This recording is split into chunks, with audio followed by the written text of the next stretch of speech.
یہ وقت بدلتا رہا، یہ دور تبدیل ہوتا رہا، لوگوں نے اپنی بادشاہیاں قائم کرنے کے لیے بڑے بڑے قتل کیے، ہلاکو خان نے انسانی کھوپڑیوں کے مینار بنائے، لوگوں نے بڑے بڑے ظلم کیے، جبر کیے، خوف اور ہراس پھیلایا، اپنے اقتدار پکے کرنے کے لیے بڑے بڑے جبر کیے۔ پھر کیا ہوا؟ ایسی ایسی بیماریاں لگیں جن کے علاج ہی کوئی نہیں تھے دنیا میں، بھری ہوئی تجوریاں، پیسے باہر گر رہے ہیں، پر ڈاکٹر کہہ رہا ہے تیرا مرض ہی وہ ہے جس کا علاج ہی کوئی نہیں۔ اللہ تبارک و تعالیٰ کے قانون سے جب لوگ ٹکراتے ہیں پھر پاش پاش ہو جاتے ہیں۔ وقت گزرا، ٹائم یزید کا آیا، وقت گزرا تو ٹائم عبید اللہ ابن زیاد کا آیا، ٹائم شمر کا آیا۔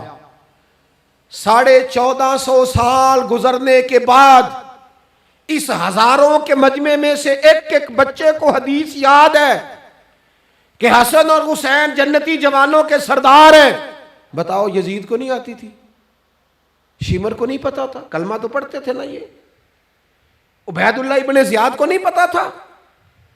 نبی پاک علیہ السلام کے کندھوں پر حسنین رہے، ان سب کو پتہ نہیں تھا؟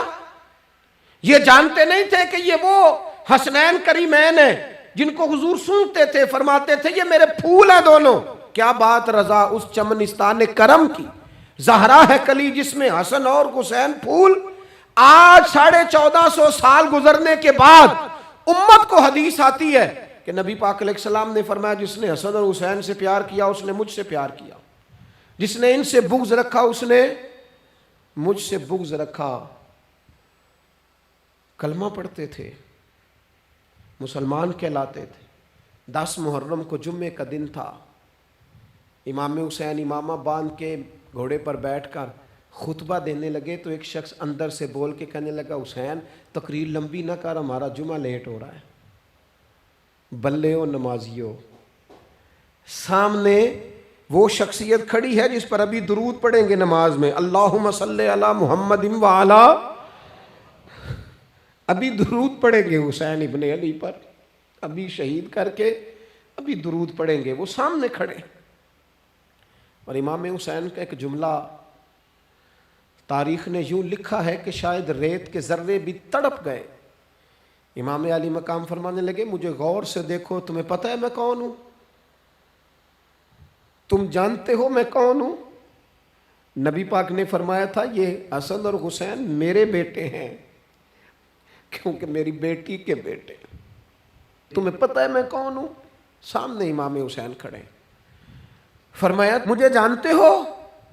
اور امام علی مقام فرمانے لگے میں تمہارے نبی کا نواسا ہوں، اور آج کے بعد تمہیں کسی نبی کا کوئی نواسا نہیں ملے گا، کیونکہ نبی پاک آخری نبی ہیں، اور جب حضور کے بعد کوئی نبی نہیں آئے گا تو کسی نبی کی اولاد کیسے ہوگی؟ تمہیں آج کے بعد کسی نبی کے نواسے کی زیارت نہیں ملے گی۔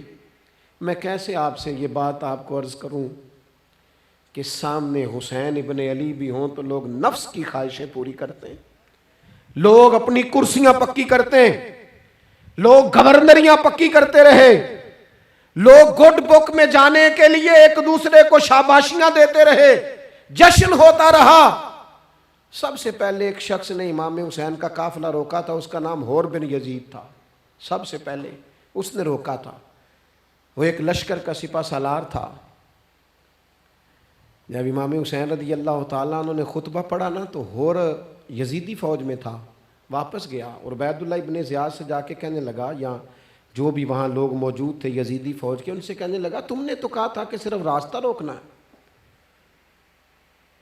تم نے تو کہا تھا کہ صرف ان سے کچھ منوانا ہے، تم نے تو جب مجھے بھیجا تھا تو کہا تھا کہ بعد تھوڑے معاملات ہیں، اوہ سچ بتاؤ نبی کے نواسے کو شہید کرو گے؟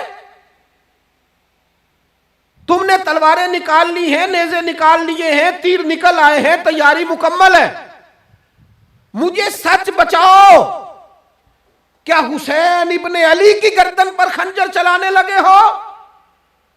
سیدہ فاطمہ کا جگر پارا شہید ہوگا، کیا یہ خبر سچ ہے؟ یوں ہوگا؟ تو کہنے لگے ہاں تو یہی حکم ہے ہمیں، یہی تیاری ہے، یہی پروگرام ہے، یہی پلان ہے، یہی ہوگا۔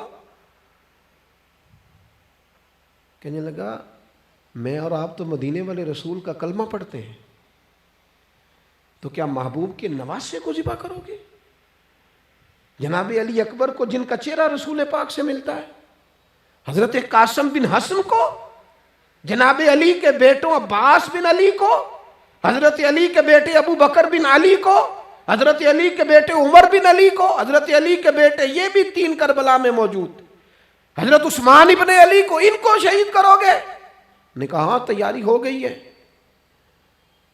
تو سب کے ضمیر مردہ نہیں ہوتے، ہاں ہاں بڑی بڑی سخت جگہوں پہ پھول اگتے ہیں۔ حر نے جب ان سے کہا کہ تمہارا پکا ارادہ ہے، کہا پکا ارادہ ہے، تو اس نے کہا یہ زیرہ پکڑو، یہ عہدہ پکڑو، مجھے تمہارا دیا ہوا عہدہ نہیں چاہیے، حسین کے نانا کی دی ہوئی جنت درکار ہے، یہ رکھو اپنے پاس، مجھے تمہارا۔ ایڑی لگائی اس نے اور دوڑا اور امام حسین کے قدموں میں گیا، کہنے لگا حضور میں مجرم ہوں، میں خطا کار ہوں، میں نے سب سے پہلے آپ کو روکا تھا، پر مجھے قسم ہے اللہ کی میں جانتا نہیں تھا ان کا ارادہ کیا ہے، حضور بھول گیا، غلطی کر بیٹھا، یہ اندھے ہوں گے، ان کی آنکھوں میں پٹی بندی ہوگی، اور مجھے تو پتہ ہے نا کہ دنیا کو پھر محمد کا نواسہ نہ ملے گا، مجھے خبر ہے، اگر معافی مانگوں تو معاف کر دو گے، پہلا مجرم ہوں، میں نے روکا ہے، اگر آ جاؤں تو قبول کر لو گے؟ یہ ظرف، یہ حوصلے، یہ توانائیاں اگر ہیں تو سیدہ فاطمہ کے دودھ میں ہیں، یہ شیر خدا کی تربیت میں ہیں، یہ محبوب نے جو ان کی زبانوں کو چوسا تو اس کرم میں ہے۔ حضرت امام حسین نے اٹھ کے سینہ یوں چوڑا کیا، ہاتھ پھیلائے، فرمایا آجا، لگ جانا میرے سینے کے ساتھ، تو آ جانا، تو نے دیر کی، ہم تو پہلے سے منتظر تھے، تو آ جا، تیری ساری معاف ہیں۔ حر کے مقدر جاگے، امام علی مقام کے لشکر میں شامل ہوا۔ بعض نے لکھا ہے جو لوگ ابتدا میں شہید ہوئے امام حسین کی طرف سے، ان میں حر شامل۔